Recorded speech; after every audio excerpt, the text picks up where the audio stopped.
What's up, guys? My name is Chris Pearson. I'm the developer of the fantastic Focus WordPress theme, and I've actually got a new product I want to introduce to you today. It's called the Breadcrumbs Box.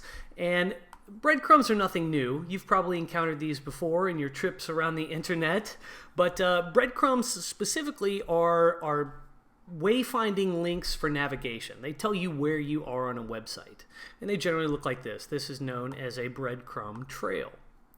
Now, what makes the Breadcrumbs box special or different than any other breadcrumb implementation? Well, we're going to go through that today. There's actually quite a few differences, but really, while the Breadcrumbs box is, a little software add-on for your website, it's really just as much a mindset. It's a mindset shift in the way we present navigation to users or visitors to our websites. And so the question you might ask yourself is, well, what problem is this solving?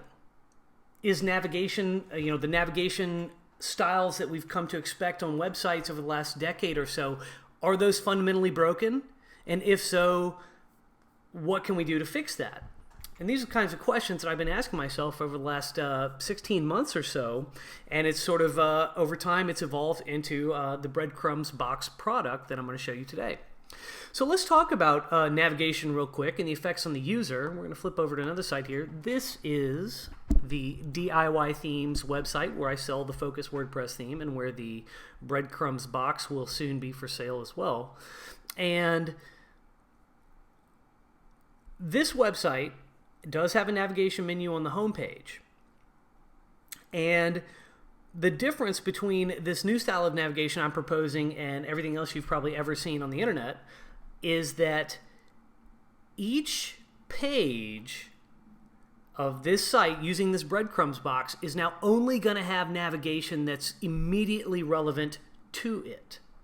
So let's look at an example of that. So if I click on this focus link, we'll see that when we have a breadcrumb trail now at the top, DIY themes, and then over to focus, and then now we have a little mini navigation menu that shows up on only this page because these links are relevant to the focus product. You can look at the focus documentation or you can look at the focus pricing. This is interesting, and the reason why this is actually effective and better than just having a universal navigation menu at the top of every page of your site is this. We know from user psychology studies that visitors to a website, it's not just websites, it's really anything. If you give people a bunch of options, they have a very hard time making a decision from among those options. The more options you give, the harder it is for somebody to make a decision. And this condition is known as analysis paralysis.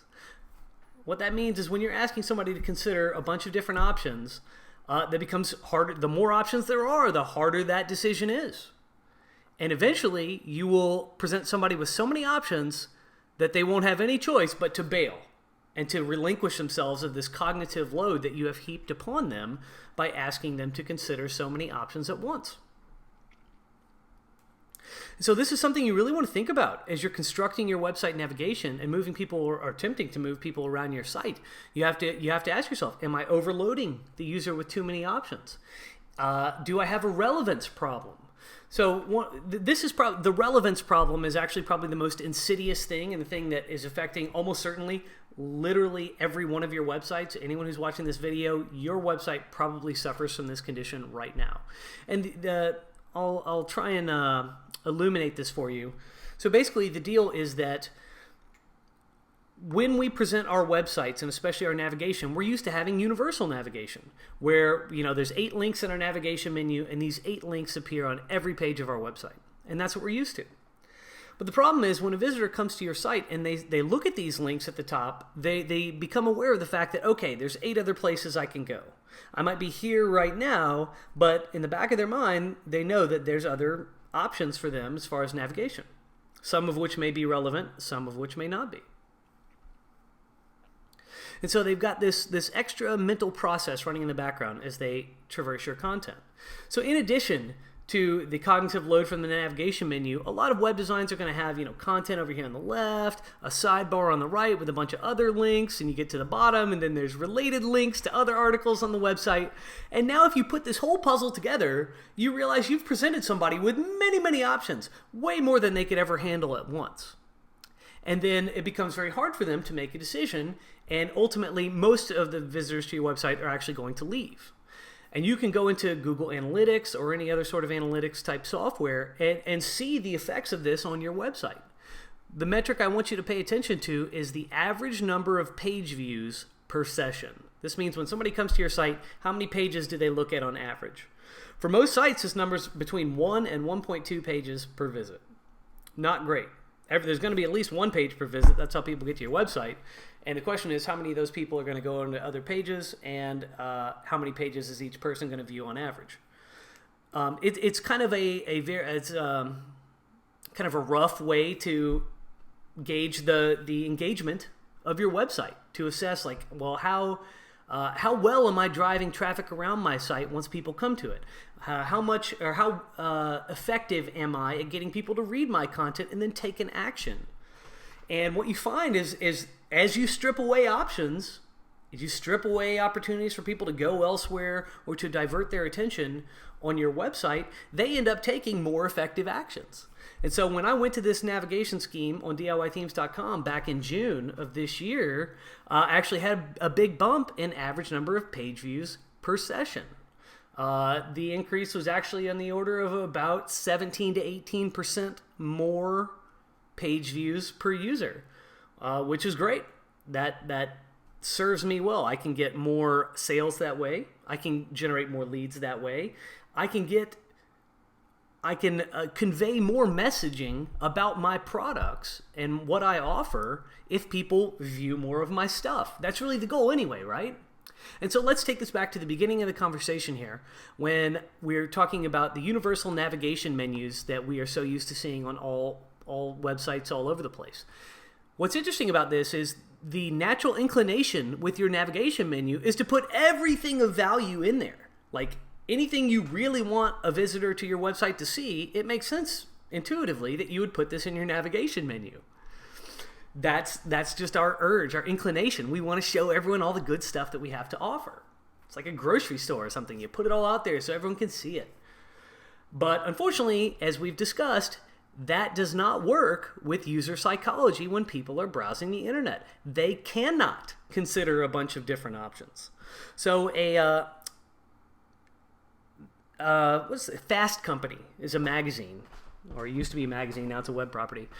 They did some studies on this a few years ago, and except this was involving doctors, okay? And their study was this. They were trying to determine when that cutoff point is for analysis paralysis. When are you starting to shoot yourself in the foot by giving people too many options? What is the threshold? Is it 2 options, 4 options, 6, 8? What is it? What they found, and this study only involved doctors, okay? And specifically the study was, if a doctor had one pill that could be prescribed for a particular condition, what was the degree to which they would prescribe that to patients and what was their confidence level? But if there was 2 pills or 3 pills, then how would that change what their recommendations were and their confidence level in their recommendations? Well, the findings were pretty shocking. What they found is that these doctors had trouble making a decision and giving a confident recommendation when there were 2 options. Just the presence of one extra option was enough to throw enough uncertainty into this whole picture to undermine the results, to give the doctors far less confidence in what they were doing. And, you can kind of see the downstream effects of that. If they're not really sure what they're doing and they're prescribing stuff that may or may not work, they really don't know, you can see that's going to, the effects out in the marketplace there, it's not going to be as effective overall because there's no clear direction. And this is a really key takeaway for when you construct your site's navigation with my new Breadcrumbs box. This is what I want you to be thinking about. I want you to be thinking, number 1, do not overload the user with too many options at any given time. They can only handle what is immediately relevant to them in that moment, And you should not give them anything more than that. Otherwise, it will just be hurting you and your effectiveness and your bottom line. So protect yourself and protect your visitors. It's the same. You guys have the same goal in this case by only presenting users with exactly what is relevant at the time and nothing more. That's exactly what this little dynamic I showed you with the focus part of the website and the focus specific navigation, that's how that works. You go into the focus documentation. Here's another way to present this. So like on the previous page, I've got a breadcrumbs trail and an associated navigation menu. You may have pages or sections of your website where they don't really call for a navigation menu because, like I said, navigation menu is a lot to consider. I would rather than forcing somebody to read multiple options in a navigation menu, at this point, experience suggests to me it's probably better to go ahead and get people reading your content and moving down the page and seeing what you have to offer. Ideally, your content is presented in a way that is inviting and easy to read.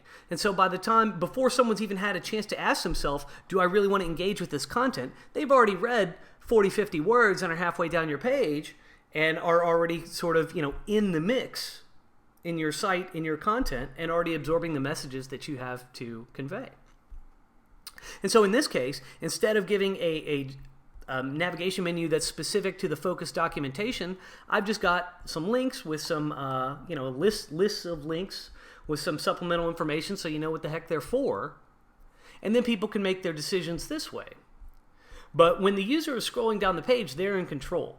But when you slap them over the head with a navigation menu at the top, you're saying, hey, consider all this before you dive into anything else and think about your own needs. But if a user's diving into your content, they're thinking about themselves and about how this stuff is relevant to them. It's a little psychological shift there, but it's very important for increasing and enhancing engagement with your content. So this is one little aspect or area where the Breadcrumbs Box can serve an extremely important beneficial purpose for your website goals. And in addition, there's something else worth considering here. A breadcrumb trail is a simple pathway.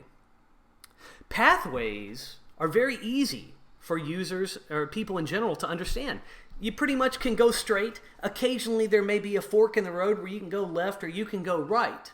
But there's never a situation where you show up at some junction and there's like 8 different ways you can go here.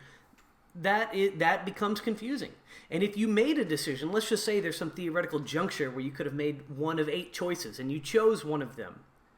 Well, by the time you made that decision and gone down whatever path that led you down, then it's really hard to backtrack and find out, kind of recover where you came from. And so that sort of, by presenting somebody with too many options at some step along the way, you kind of explode this notion of wayfinding and this comfortable sense of place that pathways can provide for us. And that's exactly the intent of this Breadcrumbs Box product, is to provide your website visitors with a clear sense of place, and one that, pathways don't require a lot of cognitive load for anyone to parse. We're so used to doing this. It's sort of like life, right? This is just like a fundamental part of the human experience is pathways. So when a visitor sees this at the top of the page, they don't really have to think too hard. They know intuitively this is a breadcrumb. Okay, I was just here, now I'm here. This is how I get back up to the top of the tree. That's easy enough to understand. This is a low cognitive load thing you can add to your website, and it's a massive enhancement to your navigation because it asks so little of the user while providing a very significant comfort or security blanket for helping them, navigate their way around your site. Final point I want to make is about the mindset here. This is a navigation product. This is not an SEO product.